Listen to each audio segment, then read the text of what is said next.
Now, here's how you can use the auto paste keyboard on the iPhone. So there are some specific apps which perform just that, and these are called the paste keyboards, where you can come up with a couple of different phrases and then you can just paste them automatically. So it just saves you time, but you can get some of the apps from the App Store, just download it, and then you want to ensure that you add it to your phone as a keyboard. So just tap on the open keyboard settings, make sure to allow the language to be working, right? So make sure that everything is set up the way that it should be, right? And you want to make sure that you allow the keyboard, like you enable it, and then also that you turn on the full access.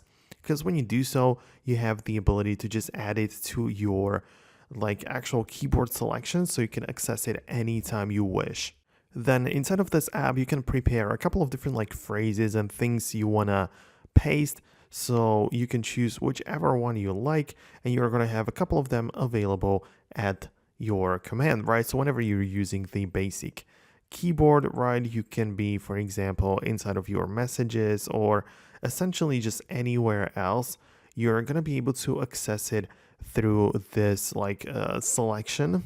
And in here, you can obviously change to any third-party keyboard which you add to your device. But if you also want to use a built-in feature, which is possible to do, there is a thing called text replacements, which is part of the settings, general, and then a keyboard.